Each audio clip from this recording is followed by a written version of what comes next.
In my presentation, Guidelines to Selling, I will be sharing information that I've learned from three individuals who have gone well above their expectations in companies that they are employed by. Next slide, please. In my presentation, I gained insight from Denise A. Smith with Hilton Hotels, Daniel Erickson with Al Sarah Auto Plaza, and Pamela Dale with Majestic's Tax Service. Beginning with Denise Smith, Denise has been working with Hilton Hotels for over 14 years.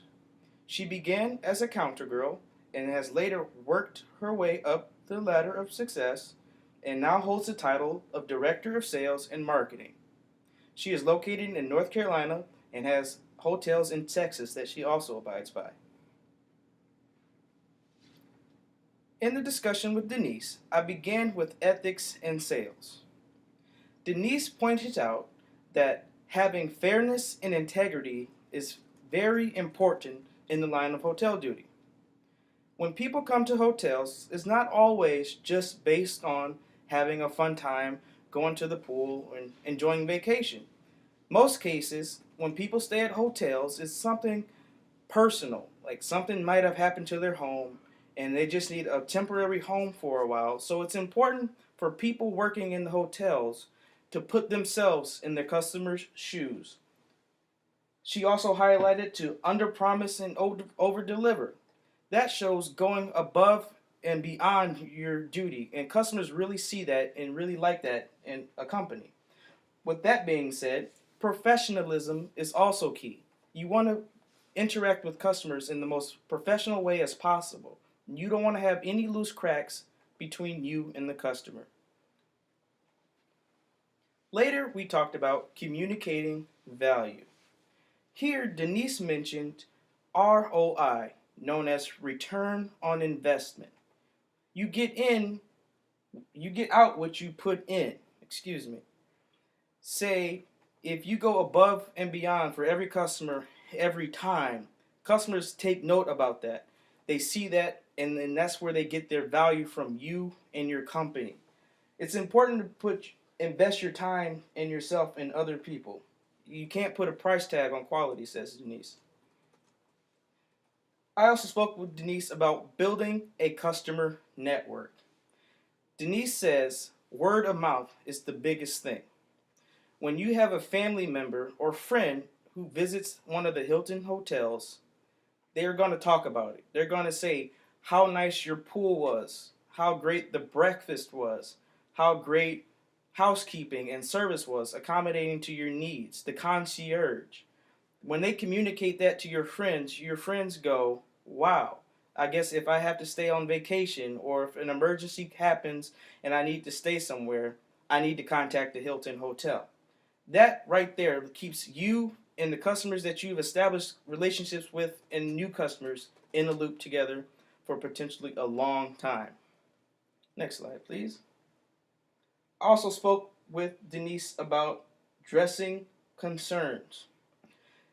Denise here told me that every hotel is different. They're the Hilton, but they can be owned and operated by different people. She gave an example about how, say you're a customer, you're a frequent flyer, you go all over the U.S., you could stay at a hotel in Florida, for instance, and say like you go to Texas, Austin, Texas, for example, and the Florida hotel served complimentary breakfast, restaurant passes, free passes to the bar, and then when you go to the hotel in Austin, Texas, you might not get that same result. So that's where concerns can arise and problems may happen. It's important to address those concerns in the most professional manner. With this being said, your customer service staff are like trained problem solvers. Whether it's getting vouchers for local restaurants or things like that to help them ease the pain in their transition when they're staying with you. Moving on, next I spoke with my former manager for the past 4 years, Dan Erickson. Dan Erickson has been working with Al Sarah Auto Plaza for the past 14 years. He began his career in the prep department later moving on to the service department where he was a top performer amongst his peers. Now, for the past 5 years, he's been service manager across the plaza. I spoke with Dan about building trust. He keyed in on that building trust involves honesty. Honesty being upfront with customers from Jump Street. Us dealers, we get like a bad reputation from Jump Street, how we try to upsell or things like that, or we're just trying to get you in, get the money, and then just send you on the way. That's not always true. Honesty, being upfront with customers, this leads for them to becoming lifelong customers with you in the dealership. Communication. This is also a heavy key thing to have when working in a dealership. When people bring in their car for service, they're bringing in their $50,000 Escalade, their $80,000 Corvette, Camaros, basically their babies, their most prized assets. And when they bring that into the dealership to get things done, it's important that we communicate, establish a communication line on things that they want done and then things that we can do for them. It's important that we are all on the same page to keep the customer happy. We can do this by listening and letting them know our every move. I later spoke with Dan on the importance of teamwork. It's important to establish a communication and trust line. Working in service, you may deal with other people's customers, and it's important to communicate what's been done and how they're being taken care of. Later on, everyone must be on the same page to be successful. If not, things can fall through the cracks and you can just have a mess.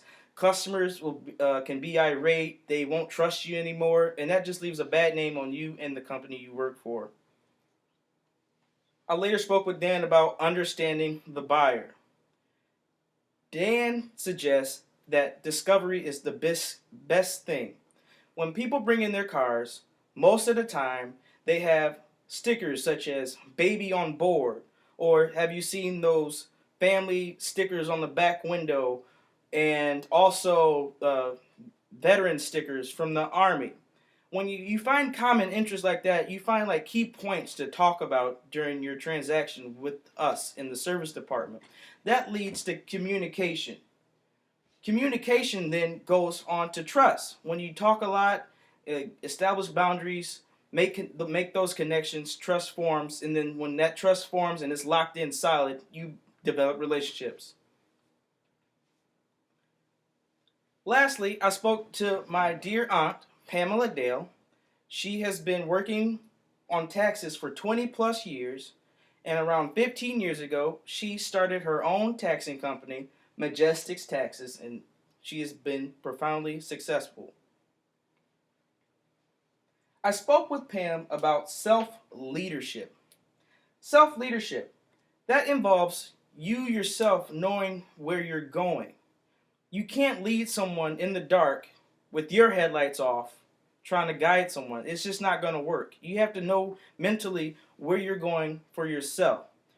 Also, along with this, it's important to set goals and objectives to help you prosper. Next slide, please.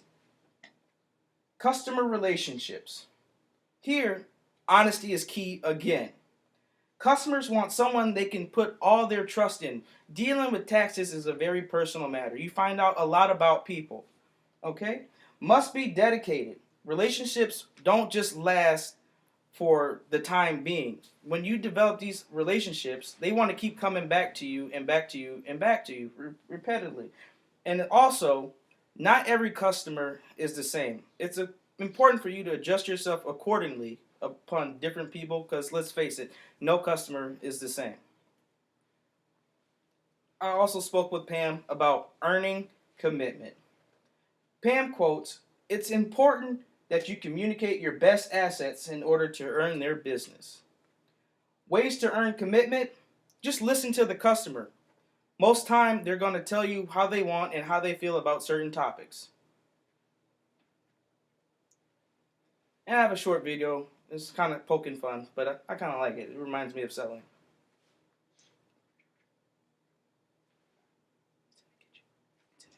No, you listen to me, Toby. You're not going to push me around. Look, we agreed on a price, and that's the price I'm going to pay. You got it? And if you don't like it, just walk away. And I'll tell you this, you can kiss your business goodbye. Because if you screw with Woody Stevens, you go down hard. You got that? What? No, money is not a problem. Don't insult me. Don't insult me. Money's never a problem. You just have to honor the correct price. You got that? What? Well, then go home, Toby. You make me sick. I can't do this many leads for $10. It'll take hours. Well, you should have thought of that before you put that flyer on the telephone pole saying "in the yard for $10." Grow up, Toby. Moron! I hate you.